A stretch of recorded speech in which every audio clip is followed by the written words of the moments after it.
बिहार के चुनाव का 2 चरणों का चुनाव हो चुका है। तीसरे चरण का प्रचार कल थम जाएगा। महागठबंधन का तेजस्वी रफ्तार भी पकड़ चुका है। जनता की राय है ये। रोजगार का मुद्दा इस बार भारी पड़ रहा है। एनडीए के सारे दावे उल्टे पड़ रहे हैं। एनडीए 370 जंगल राज से लेकर युवराज सबको प्रचार में घसीट रहे हैं, लेकिन बिहार का वोटर टस से मस नहीं होते हुए दिख रहा है। वो शिक्षा, स्वास्थ्य और रोजगार जैसे मुद्दे पर ही वोट देना चाहता है। इन्हीं सभी मसलों पर हम आज बात करेंगे। हमारे साथ गेस्ट के रूम पे महेंद्र यादव सर हैं, जो एक सीनियर जर्नलिस्ट हैं, डॉक्टर सूरज मंडल है, जो डीयू के प्रोफेसर हैं। सर, आप सभी का बहुत बहुत स्वागत है। सर, आज हम बात करेंगे ईवीएम को लेकर, और नीतीश कुमार ने हाल ही में बोला है कि ये मेरा आखिरी चुनाव होगा, इसके बाद हम चुनाव नहीं लड़ेंगे। इसको भी लेकर वो क्यों बोले, और एनडीए जिस तरीके से लगातार 370 की बातें कर रही है, लेकिन जनता अभी भी इन सभी मुद्दों से हटकर वोट देना चाहती है। तो सर, सबसे पहला सवाल महेंद्र यादव सर से। सर, नीतीश कुमार ने बोला है कि ये मेरा आखिरी चुनाव होगा, इसके बाद मैं चुनाव नहीं लड़ूंगा। उनको क्यों ये कहना पड़ा है? क्या उनको लग रहा है कि चुनाव लड़के भी कोई फायदा नहीं, बिहार की जनता अब उनके बहकावे में नहीं आएगी, तेजस्वी यादव के साथ ही जाएगी आने वाले समय में भी? क्या इसलिए उनको ये कहना पड़ रहा है या कोई और मसला? इसको सर विस्तार से आप बताइए। देखिए परितोष जी, जब भी किसी नेता के पास में कोई खास मुद्दा नहीं होता है, उसके पास कहने के लिए कुछ नहीं होता है, तब वो इस तरह के भावनात्मक जाल में जनता को फंसाने की कोशिश करता है। नीतीश कुमार एक बुजुर्ग नेता जरूर हो गए हैं, लेकिन उनकी उम्र इतनी ज्यादा नहीं है और वो राजनीति अभी ऐसे छोड़ने वाले नहीं हैं। लेकिन ये चुनाव कई मायने में उनके लिए आखिरी हो सकता है। मतलब हो सकता है कि आगे के चुनाव में वो रहें, लेकिन उतनी महत्वपूर्ण भूमिका उनकी ना रह जाए। लेकिन ये जनता का फैसला होगा। अपनी तरफ से वो राजनीति छोड़ने नहीं जा रहे हैं। आगे भी चुनाव में अगर उनकी हैसियत रही तो आगे भी वो लड़ेंगे। ये सिर्फ अपना, चूंकि इन चुनावों में वो किसी भी तरीके से कोई प्रभावी भूमिका नहीं छोड़ पा रहे हैं, ना वो मुख्य विपक्षी जो महागठबंधन है उसके सामने किसी तरीके से टिक पाए, ना अपने पिछले 15 साल के कामकाज के बारे में कुछ ठीक से जानकारी दे पाए, कुछ बता पाए, कुछ कन्विंस कर पाए। और साथ ही जो इनका खुद का गठबंधन है, जो इनका नेशनल डेमोक्रेटिक अलायंस एनडीए, उसमें भी वो अपनी स्वीकार्यता खो चुके हैं। तो उनको महागठबंधन तो उनके सामने पूरी ताकत से लड़ ही रहा है, और एनडीए भी इनका पूरा विरोध कर रहा है। और एनडीए ने अपना एक प्लान बी के तहत दूसरा खड़ा किया हुआ है, जिसके तहत लोक जनशक्ति पार्टी काफी बड़ी संख्या में सीटों पर लड़ रही है। और 2, 4, 5 सीटों को छोड़ दें तो मोटे तौर पर वो उन्हीं सीटों पर लड़ रही है जिन पर नीतीश कुमार की पार्टी लड़ रही है। यानी लोक जनशक्ति पार्टी का तालमेल भारतीय जनता पार्टी से है, लेकिन नीतीश कुमार की पार्टी से को हराने के लिए वो लड़ रही है। उसी तरीके से माना जा सकता है कि भारतीय जनता पार्टी भी लोक जनशक्ति पार्टी के तो साथ में है, कुछ उनको अपने प्रत्याशी तक इन्होंने दे दिए हैं, लेकिन नीतीश कुमार को वो भी खत्म करना चाहते हैं। दरअसल भारतीय जनता पार्टी की जो साजिश जो रही है, वो नीतीश कुमार को अपने नीतीश कुमार की सीटें कम होती थी तब भी मुख्यमंत्री पद वो इनको दे देते थे, क्योंकि भारतीय जनता पार्टी की स्थिति वहां पर उस समय ऐसी थी कि उनके पास कोई नेता नहीं हो सकता था। नेता का अभाव उनमें अभी भी है, तो उनको नीतीश कुमार के चेहरे की जरूरत पड़ती थी। तो नीतीश कुमार की जब कम भी सीटें होती थी भाजपा से, तब भी उनको मुख्यमंत्री पद वो दे देते थे। लेकिन इतने समय बाद में भारतीय जनता पार्टी ने अपनी स्थिति इतनी तो मजबूत कर ली है कि अब वो नीतीश के पिछलग्गू बन के वहां पर नहीं रहना चाहती है, वो खुद बढ़त वहां पर हासिल करना चाहती है। मेरा मानना यह है कि भाजपा ने भी यह मान लिया है कि इन चुनावों में अब तेजस्वी और महागठबंधन को नहीं रोका जा सकता है, इसलिए वो कम से कम इतना प्रयास कर रही है कि अब वो मुख्य विपक्षी की भूमिका में आ जाए, ताकि मुख्य विपक्षी में आने से यह होगा कि ठीक है, इस बार भले ही सरकार ना बन पाए, लेकिन आगे चल के जब भी सरकार कोई बनेगी, तेजस्वी यादव की बनती है, अगर महागठबंधन की बनती है, तो 5 साल बाद जब कभी सत्ता परिवर्तन होगा, जब सत्ता विरोधी लहर होगी, तब फिर जो नंबर 2 की पार्टी होगी, जिसके पास नंबर 2 का अच्छा एक नेता होगा, फिर उसके बनने के चांस रहेंगे। तो एक लंबे गेम की आशा में भारतीय जनता पार्टी ने नीतीश को साथ छोड़ दिया है। नीतीश दोनों तरफ से एकदम अकेले पड़ गए हैं, क्योंकि इन्होंने सब कुछ अपना दांव पर लगा दिया था कि हमें तो ये 2015 वाला जो कार्यकाल है ये पूरा करना है, बाद में चाहे कुछ हो या ना हो। इनका एकमात्र लक्ष्य यही था, तो वो लक्ष्य इन्होंने पूरा कर लिया।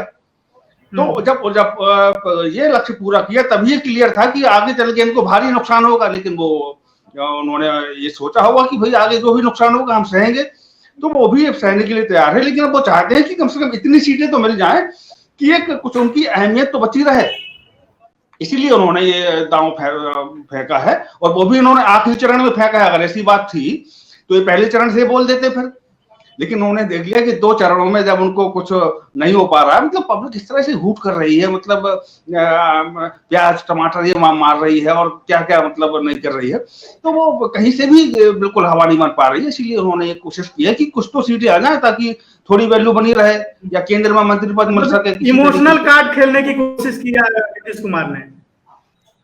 बिल्कुल बिल्कुल, मतलब नीतीश कुमार ने इमोशनल कार्ड खेला है इन सभी चीजों को लेकर। आखिरी चरण में उनको लग रहा है कि पूरी तरीके से हार रहा है, कुछ सीटें आ जाए ये सब बातें बोलकर। खैर, इसी को लेकर इसी कड़ी में अगला सवाल सर सूरज मंडल सर से मेरा। एग्जिट पोल लगातार ये कह रहा है कि जो मनुवादी मीडिया का एग्जिट पोल है कि एनडीए की सरकार बनती हुई नजर आ रही है। सर इस पर आपकी क्या राय है, कितना सही है ये एग्जिट पोल? एग्जिट पोल पर बोलने के पहले परितोष जी, मैं चाहूंगा जहां से महेंद्र जी ने बात शुरू की है या छोड़ी है, और जो प्रश्न इसके पहले आपने कहा उसका जवाब बहुत ही सटीक रूप से तेजस्वी जी ने दिया। एक थके हुए चेहरे, एक ऐसा चेहरा जो अब आकर्षित नहीं कर पा रही है न वोटरों को, न ही वो उनकी सभाओं में लोग आ रहे हैं, और न ही उनकी बातों को लोग सुनने के लिए तैयार हैं, क्योंकि उनकी क्रेडिबिलिटी इतनी समाप्त हो चुकी है। 2015 में वो भारतीय जनता पार्टी को छोड़कर एक जनादेश लिए राष्ट्रीय जनता दल के साथ मिलकर चुनाव लड़ा था। उस जनादेश के साथ जो धोखा उन्होंने किया, ये बात बिहार के लोगों में अब भी नहीं पची है। बिहार में अमूमन चुनाव जो होते हैं उसमें जातीय आधार बहुत महत्वपूर्ण जगह रखता है, लेकिन इस बार जो उनकी अपने खेमे की जो जातियां हैं जिनको वो तुष्टिकरण के तहत काफी वो करते हैं, यानी कि जो अति पिछड़ा जिनको कहते हैं, वो भी कहीं कहीं भारतीय जनता पार्टी की ओर या तो जाति दिख रही है या राष्ट्रीय जनता दल को की ओर जाति दिख रही है। खास तौर से जब सामाजिक न्याय का प्रश्न आता है, जब आरक्षण का प्रश्न आता है, जब निजीकरण के नाम पर देश में हो रहे लूट का प्रश्न आता है, तो ये देख रहे हैं कि महागठबंधन अकेली ऐसी गठबंधन है जो जिसमें थोड़ी बहुत अभी जान है बाकी, जो निजीकरण का विरोध कर सकती है, जो सामाजिक न्याय को लेके खड़ी हो सकती है। तो इसलिए नीतीश कुमार हताशा में ये बात कहे, हम हमेशा जहां मेरा घर है मधेपुरा, वो कैंप उनका लगता है, पिछले चुनाव में भी लगा था, और इस बार भी वो मधेपुरा में ही तीसरे चरण में हैं। एक बड़े अमीर उनके मित्र हैं जिनको एमएलसी वगैरह बनाए हुए हैं, उनके यहाँ वो रुकते हैं। तो वो वहीं पर वो देख लिए कि मधेपुरा में भी लोग उनसे मिलने नहीं आ रहे, तो उनके प्रत्याशी वगैरह तो ऐसे ही हताश हैं, तो वो खुद भी ऐसी परिस्थिति में है कि उनको ये बयान देना पड़ा। और ये आपने सही कहा कि ये एक इमोशनल कार्ड है कि भैया मेरा ये आखिरी बार है, मेरे तरफ देख लो। दूसरी बात जो आपने कही कि जो गोदी मीडिया एक लेके आ रहा है, जो क्या कहते हैं पोल का एग्जिट पोल, या कहिए एक अपना कि आगे क्या होगा, ये परितोष जी, ये गोदी मीडिया एक बड़े साजिश के तहत ये काम करती। जब भी चुनाव में ईवीएम के कारण गड़बड़ियां होती हैं तो उसको अमूमन लोग को पहले मानसिक रूप से तैयार करने के लिए ये ठीक इसी प्रकार का ये एग्जिट पोल और जो ओपिनियन पोल ये प्रकाशित करता है, जिससे लोगों को लगे कि एनडीए जीत रहा है। हालांकि देखिए, लोगों की सभा में न कोई आ रहा है न कोई जा रहा है,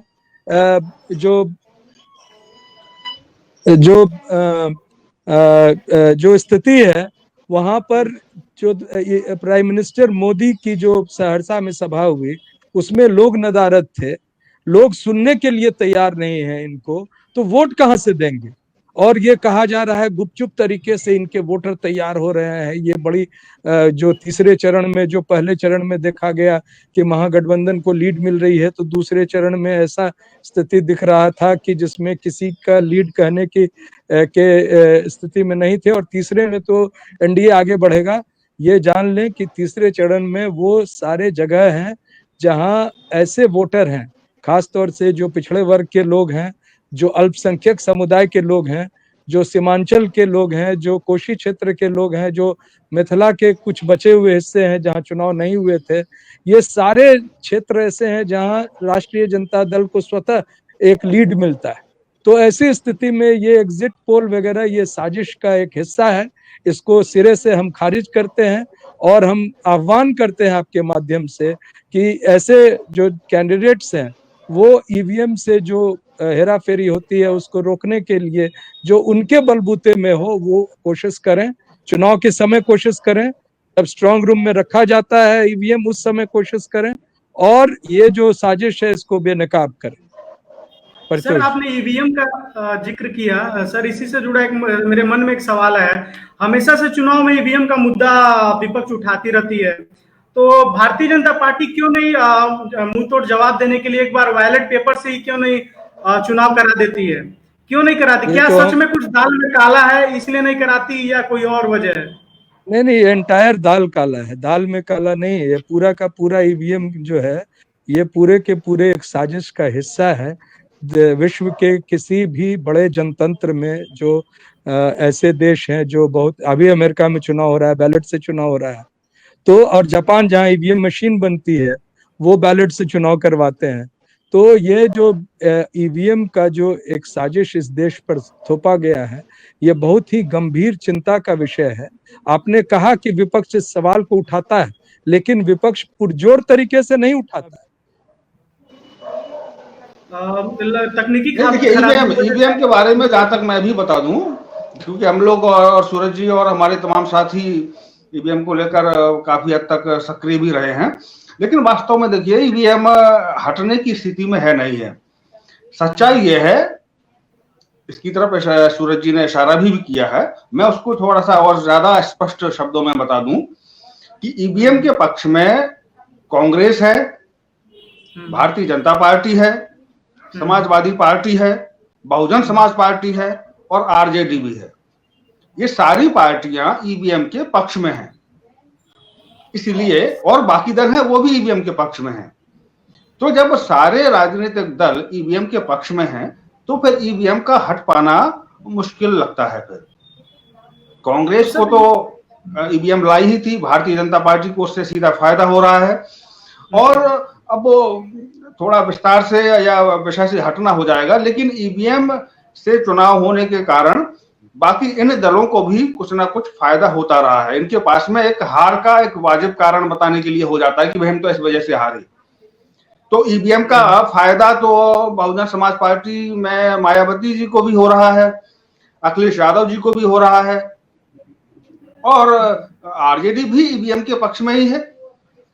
कभी कभार ये बयान दे देते हैं, सारी विपक्षी पार्टियां हैं जो कभी कभी बयान देती हैं, लेकिन ऐसे सिर्फ बयान देने से मतलब नहीं होता है। जब तक आप पूरी इच्छा शक्ति के साथ में सारे दलों को एकजुट करके अगर आप बहिष्कार करेंगे तो ईवीएम को हटाना पड़ेगा और पुराने मतपत्रों को वापस लाना पड़ेगा, क्योंकि विपक्ष किसी चुनाव में अगर भाग नहीं लेगा तो उन चुनावों की कोई नैतिक मान्यता रह नहीं जाती है, वो चुनाव रद्द कर देने पड़ते हैं।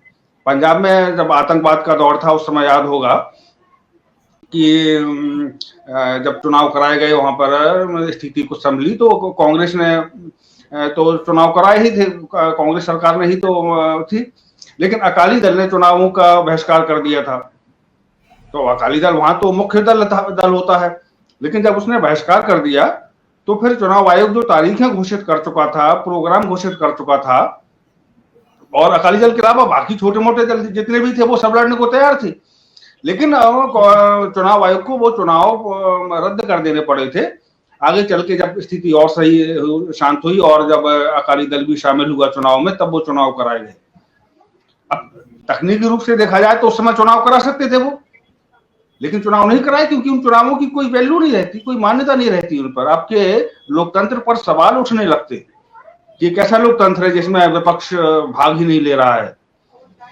तो जब तक विपक्षी दल इस तरह की एकजुटता नहीं दिखाते हैं, इस तरह का जज्बा नहीं दिखाते हैं, तब तक ये साफ साफ मानना चाहिए कि सपा, बसपा, आरजेडी, कांग्रेस और सारे दल ईवीएम के पक्ष में हैं। और ईवीएम के पक्ष में अगर ये सारे दल हैं तो फिर ईवीएम को हमें झेलना ही पड़ेगा। हमारे आपके विरोध करने से बहुत ज्यादा फर्क पड़ेगा नहीं। हम लोग तो तमाम मंचों पर भी और कई तरीकों से सड़क पर भी उसका विरोध करते रहे हैं, लेकिन चूंकि सारे राजनीतिक दल ये सिर्फ बयान देते हैं ईवीएम के विरोध में, लेकिन वास्तव में ये ईवीएम के पक्ष में है, तो इसलिए हमारे विरोध से कुछ फर्क पड़ता नहीं है। ईवीएम का प्रयोग इस बार भी होता रहेगा और आगे भी। दिक्कत ये भी है कि अगर ये जीत जाते हैं जब, तो फिर ईवीएम की चर्चा नहीं करते हैं फिर, और हार जाते हैं तब चर्चा करते हैं, तो फिर कोई आधार नहीं बनता है कि भाई अब तो हार गए हो तो इसलिए बहाना ढूंढ रहे हो। आपका एक स्टैंड होना चाहिए कि हम ईवीएम के विरोध में हैं तो हैं। चुनाव जीतने के बाद में ईवीएम को, आरजेडी के को चाहिए कि अगर उनको बहुमत मिलता है, भारी बहुमत मिलता है, तो उसी दिन ये पहली प्रेस कॉन्फ्रेंस में साथ में ये ऐलान करें कि ईवीएम को हम हटाने की पुरजोर मांग करते हैं, और ईवीएम की अगर ना होता तो हमारा बहुमत और ज्यादा होता। इस तरह का हमको बहुत प्रमुखता से ऐलान करना चाहिए। कहीं ना कहीं सभी पार्टियों को कुछ ना कुछ फायदा हो रहा है, तभी ऐसा नहीं हो रहा है। आपने बिल्कुल सही कहा। कहीं ना कहीं सभी पार्टियों को मिलकर बड़े स्तर पर इसका विरोध करना पड़ेगा, जो कि अभी मुमकिन नहीं लग रहा है, जैसा कि आप बता रहे हैं। इसी से जुड़ा एक और सवाल है सर, बिहार चुनाव से जुड़ा। प्रधानमंत्री नरेंद्र मोदी अपनी रैलियों में 370 का जिक्र करते हुए आए, एनआरसी का जिक्र करते हुए आए हैं। क्या लगता है कि 370 का बात करके जनता को लुभा पाएंगे, अपने वोटर को फंसा पाएंगे इस बार, या जनता पूरा अडिग है कि शिक्षा स्वास्थ्य पर ही वोट देगी, तेजस्वी सरकार को ही चुपचाप लमटेन छाप चुनेगी? देखिए, जो हारने वाली जो सेना होती है ना, उसके सारे दांव बेकार जाते हैं, सारे हमले बेकार जाते हैं, और ये एक बड़ी हार का संकेत होते हैं। तो भाजपा तो एक तरीके से और एक सिरे से अपने सारे दांव आजमाती रही है, कोई उनका दांव नहीं चल पा रहा है। उन्होंने एनडीए के ही गठबंधन, 2 गठबंधन ए और बी करके उतार दिए, इनके परिवार के ऊपर हमला बोला, जनता के लिए भी असभ्यता से इन्होंने भाषण दिया, उनके नीतीश कुमार ने, और जो कुछ भी दिया, और राष्ट्रवाद का मुद्दा और ये आतंकवाद वाला मुद्दा, ये मुद्दा भी उठाते रहे। लेकिन जिन्होंने ये मुद्दा उठाया तो प्रधानमंत्री के लिए तो अब उस तरीके से संभव नहीं था, लेकिन जो और छोटे मंत्री थे, जिन्होंने भी मुद्दा उठाया, तो उनको पब्लिक ने इस तरह से हुट किया कि उनको मैदान छोड़ के भागना पड़ गया। तो इन्होंने कि अब सीए, एनआरसी, जितने भी भावनात्मक मुद्दे हैं, जितने भी बहकाने वाले मुद्दे हैं, जितने भी विभाजनकारी मुद्दे हैं, वो सारे एक करके उठा चुके हैं। तो अब आखिरी दौर बचा है, तो वो चलिए 370 को करके देख लीजिए। लेकिन अब बिहार की जनता को क्या, पूरे देश को समझ में आ गया है कि 370 हटने न हटने से पूरे देश में तो कहीं कोई असर पड़ा नहीं है। बाकी पूरी दुनिया में जो भी है, एक भारत की लोकतंत्र की कुछ छवि पर नकारात्मक असर जरूर पड़ा है। तो बिहार चुनाव में तो कोई हालत, किसी भी हालत में मुद्दा नहीं है। और ये महागठबंधन भी इस मामले में बहुत सतर्कता से अपनी चुनावी रणनीति बना रहा है। अब वो भाजपा के उठाए किसी भी मुद्दे में फंस ही नहीं रहा है। पूरा चुनाव वास्तव में जो हो रहा है वो तेजस्वी यादव के उठाए मुद्दों पर हो रहा है। महागठबंधन जिन मुद्दों को उठाता रहा है या जिन मुद्दों पर बोल देता है, उस पर सारे दल फिर अपनी सफाई देते रहते हैं, अपना स्टैंड क्लियर करते रहते हैं। और तो ना नीतीश कुमार कहीं मुद्दा बन पाए हैं, ना भारतीय जनता पार्टी की तरफ से एक मुद्दा ऐसा नहीं हुआ जिस पर जनता ने थोड़ा सा भी ध्यान दिया हो। तो अपनी तरफ से प्रधानमंत्री है, एक प्रधानमंत्री का अपना कद है, अपनी एक मर्यादा है, अपना एक स्टेटस होता है। तो वो जाते हैं तो अब उनको कुछ तो बोलना ही है।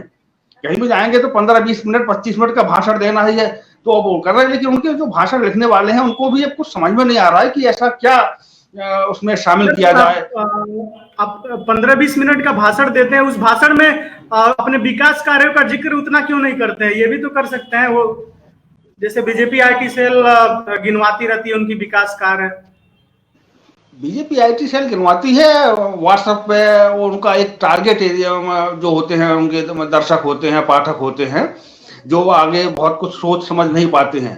जो चुनाव का जो माहौल है और वहां पर रैली में वहां पर ये कौन सा विकास का काम गिना देंगे? इनको कुछ बताना तो पड़ेगा। विकास के काम तो गिनाए जा सकते हैं बहुत आसानी से, लेकिन गिनाने हैं तो आपको बताने तो पड़ेंगे प्रोमिनेंट। सबसे पहला सवाल वही आ जाएगा कि पिछली बार आप जो बोल रहे थे कि 50,000 करोड़ दूं, 60,000 करोड़ दूं, 70,000 करोड़ दूं, और 1.25 लाख करोड़ पर अपनी उन्होंने बोली खत्म की थी। कहाँ गया भाई? विकास के नाम पर है तो फिर तो सवाल उठेगा ना कि डबल इंजन की सरकार है तो कहाँ है विकास? फिर क्यों मजदूरों को मारे मारे फिरने पड़ा? क्यों अस्पतालों में इलाज नहीं हो पा रहा है? क्यों बच्चों को शिक्षा नहीं मिल पा रही है? जो मजदूर वहां से महानगरों से लौटे, उनको फिर वापस इसी कोरोना के काल में उनको वापस काम पर क्यों मजबूर होके जाना पड़ा? ये सारी बातें उनको बतानी पड़ेंगी ना। तो कहां से बता पाएंगे? जब विकास कुछ किया नहीं है तो विकास कहां से गिनाए? बिल्कुल आप ठीक कर रहे, विकास हुआ ही नहीं तो काम क्या गिनाए। अंत में सूरज मंडल सर से एक सवाल है, इस पर मैं महेंद्र यादव सर आप दोनों का मैं रिएक्शन जानना चाहूंगा कि अगर बिहार में आरजेडी की सरकार आती है, यानी महागठबंधन वाली आरजेडी की सरकार आती है, तेजस्वी यादव अगर सीएम बनते हैं, तो इसका प्रभाव जो यूपी में इलेक्शन 2022 में होने वाला है और केंद्र सरकार में 2024 में, इसका क्या प्रभाव पड़ेगा?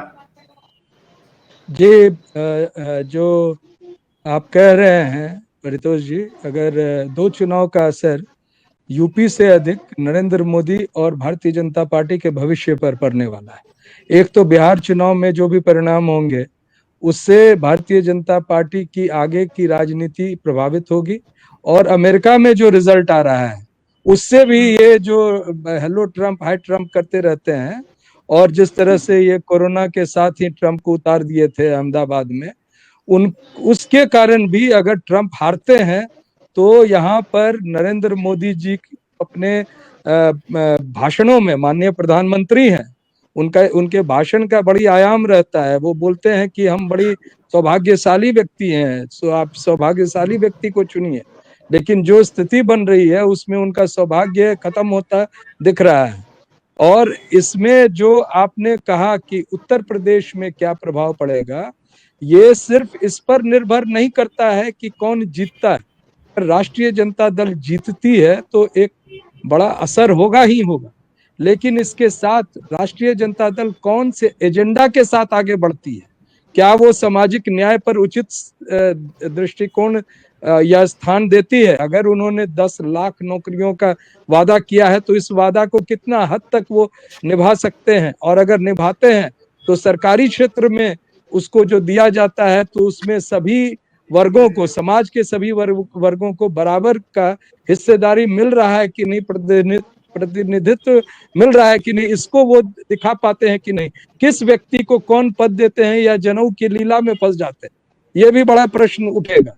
और हमारे उत्तर प्रदेश के जो समाजवादी पार्टी के मुखिया हैं, महेंद्र जी से मैं थोड़ा सा अलग राय रखता हूं। उन्होंने तो ईवीएम का विरोध किया है, बार बार कहा है, जीतने के बाद भी कहा कि अगर ईवीएम नहीं रहता तो हम और अधिक मार्जिन से जीतते, बहुत अधिक। और वहां धर्मेंद्र यादव जी को किस तरह से हराया गया, चूंकि वो संसद में मुखर थे, सामाजिक न्याय के प्रश्न को लेकर बराबर संघर्ष कर रहे थे, तो जिस तरह से उनको हराया गया है वो लोकतंत्र पर एक काला धब्बा है।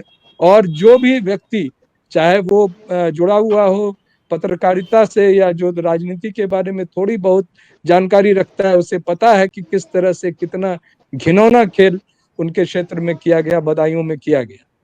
तो इस तरह से उत्तर प्रदेश के चुनाव में जो बिहार चुनाव के नतीजे से फर्क पड़ेगा ही, लेकिन इससे फर्क उन मुद्दों पर भी पड़ेगा जो माननीय प्रधानमंत्री ने उठाए। सीएए एनआरसी की बात कर रहे हैं, जिस ढंग से इस देश में सीएए और एनआरसी का विरोध हुआ था, इस तरह से जनतांत्रिक अधिकारों का लोगों ने प्रयोग करते हुए बड़ी शांतिपूर्ण ढंग से, और समाज के हर वर्ग ने उसमें हिस्सा लेकर सरकार को बताने की कोशिश की थी कि हम इस मुद्दे पर आपसे अलग हैं, आपसे अलग राय रखते हैं।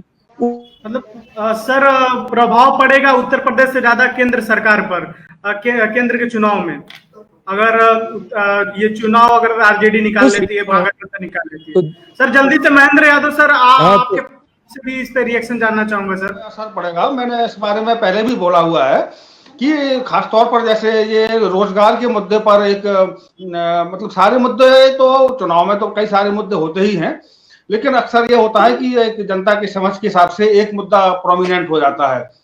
तो इस बार जो चुनाव का मुद्दा जो प्रोमिनेंट हुआ है वो रोजगार का हुआ है, और इसमें अगर एक बड़ी सफलता इस मुद्दे पर मिलती है तो एक तरीके से ये बड़े प्रयोग की और नए प्रयोग की सफलता कही जाएगी, और निश्चित तौर पर इसके बाद में आगे के लिए यानी रोजगार का मुद्दा पूरे देश की राजनीति पर बहुत महत्वपूर्ण असर डाल सकता है, क्योंकि जहां एक तरफ फिर विपक्षी दल होंगे जो इसी तरह की नौकरी देने का वादा करेंगे, और दूसरी तरफ भारतीय जनता पार्टी है जो अभी एन चुनावों के मौके तक भी लगातार नौकरियां खत्म कर रही है। लेटरल एंट्री से जबरदस्ती जो बिना परीक्षा दिए लोगों को अधिकारी बना रही है, सरकारी कंपनियों का लगातार बेचती जा रही है, नौकरी खत्म कर रही है, पेंशन खत्म कर रही है, अनिवार्य फोर्सफुली रिटायरमेंट लोगों को कर रही है। तो एक तरफ जो विपक्षी दल रहेंगे वो नौकरियां देने और रोजगार बढ़ाने का वादा करेंगे, और दूसरी तरफ बीजेपी रहेगी जो लगातार नौकरियां खत्म करती साफ साफ दिख रही है।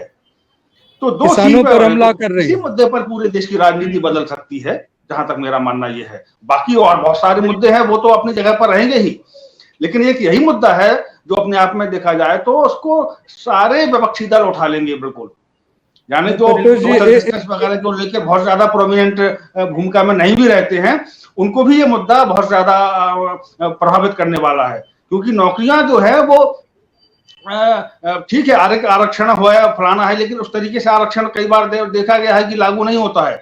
तो नौकरियां खत्म करने से सबसे ज्यादा नुकसान तो अपर कास्ट को हो रहा है। तो वो मुद्दा भी बहुत महत्वपूर्ण है, उसको ममता बनर्जी होंगी या ये नवीन पटनायक जी होंगे या तो ये सारे लोग भी बहुत तेजी से उसको उठाएंगे, और उनके मतदाताओं को ये मुद्दा बड़ा प्रभावित करेगा। बिल्कुल परितोष जी एक पॉइंट में ऐड करना चाहूंगा।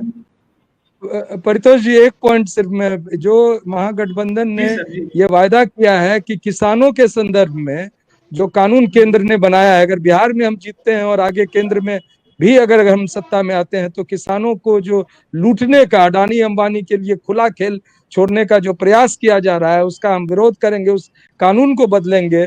तो मैं समझता हूं कि ये एक नया आयाम होगा, क्योंकि इस तरह से अनेक विपक्षी दल आगे ये घोषणा करेंगे कि निजीकरण के नाम पर जिस तरह से देश के संसाधनों को लूटा गया उनका पुनः राष्ट्रीयकरण किया जाएगा, और ये मुद्दों पर जब चुनाव लड़ा जाएगा तो आप देखेंगे कितना दिलचस्प और गंभीर चुनाव होगा। ये मैं समझता हूं भारत की जनता को बिहार से सीखना पड़ेगा, और बिहार में जो परिणाम होंगे उनका व्यापक असर इस तरह से होगा। ये बात बिल्कुल सही बोली सूरज जी ने, बिल्कुल सही बात बोली है। किसानों का मुद्दा भी तो अभी पंजाब और दिल्ली और उत्तर भारत की तरफ तो बहुत ज्यादा प्रमुखता से जोर पकड़ गया था। बाकी शोरगुल में चुनाव में और में हल्का सा कुछ जरूर दब गया, फिर संसद का सत्र भी खत्म हो गया इसलिए, लेकिन इसमें उनको आंदोलन करते हुए लोगों की जानें तक गई हैं, और यहाँ पर उत्तर भारत में ये आंदोलन लगातार जारी है। बिहार में चुनाव आ गए तो उसको लेके उस तरीके से आंदोलन नहीं चला, लेकिन ये लगातार मुद्दा है, और इसको तेजस्वी जी ने इसको प्रमुखता से बोलकर और साफ साफ बोलकर ये भी ध्यान दे दिया है, और मतलब बाकी जो विपक्षी दल है उनको भी एक तरीके से ये रास्ता बता दिया है कि उनको भी ये ऐलान करना पड़ेगा कि सत्ता में अगर बाकी वो जब आएंगे तो इन किसानों के तीनों बिलों को वापस करना पड़ेगा। तेजस्वी की इस मामले में चलते चलते मैं एक बात और के लिए तारीफ कर दूं कि उन्होंने जो वादे हैं वो गोलमोल का तरीके से नहीं है, जैसे कांग्रेस करती रही कि मतलब जीएसटी लाए का विरोध करने लगी, पहले जीएसटी ला रही थी फिर विरोध करने लगी और विरोध करने लगी, लेकिन ये कभी कांग्रेस ने नहीं कहा कि हम आएंगे तो हटा देंगे। तेजस्वी ने एकदम क्लियर कट कहा है, नौकरियों के मामले में साफ साफ कहा कि 10 लाख नौकरियां हैं सरकारी, 10 लाख नौकरियां। जो किसानों के बिल है उसके मामले में साफ साफ कह दिया कि हम आएंगे तो तीनों बिल हटाएंगे तो हटाएंगे। कोई गोलमोल बात नहीं कि नहीं हम उसमें संशोधन करेंगे, हम कुछ उसमें ऐसे लूप होल डालेंगे, कुछ उसमें किसानों को ऐसी राहत देंगे वैसी राहत देंगे, ये गोलमोल कुछ नहीं, तीनों बिल वापस माने वापस। तो ये बातें असर डाल रही हैं। जी चलिए, आप लोगों ने बहुत अहम जानकारी दी, और बिहार चुनाव को लेकर तीसरे चरण का चुनाव परसों है। खैर विदा लेने का समय आ गया है। जो भी दर्शक देख रहे हैं, आशा करता हूं उन्हें यह चर्चा बहुत अच्छा लगा होगा और उनको काफी अहम जानकारी मिली होगी। आप लोगों ने जिस तरीके से ईवीएम को लेकर जो सवाल उठ रहे उस पर अपनी राय रखी, और महेंद्र सर ने जिस तरीके से बताया कि सभी पार्टियों को कहीं ना कहीं फायदा भी होता है, सभी को एक साथ मिलकर मुखर होकर बड़े स्तर पर इसके लिए आंदोलन करना पड़ेगा, तभी कुछ हो सकता है। और दूसरा, जिस तरीके से किसान का मुद्दा के लेकर सूरज मंडल सर ने बताया कि अगर महागठबंधन की सरकार आती है तो किसानों के मुद्दे को लेकर कानून बदले जाएंगे, जिस तरीके से थोपा जा रहा है किसानों के ऊपर, इसके वजह से। और आरजेडी की अगर सरकार बनती है, सरकारी नौकरियां जिस तरीके से वादा किया है तेजस्वी यादव ने, अगर वो देते हैं तो आने वाले चुनाव में 2022 का चुनाव हो या केंद्र का चुनाव हो, इसमें बीजेपी को बहुत बड़ा झटका लग सकता है।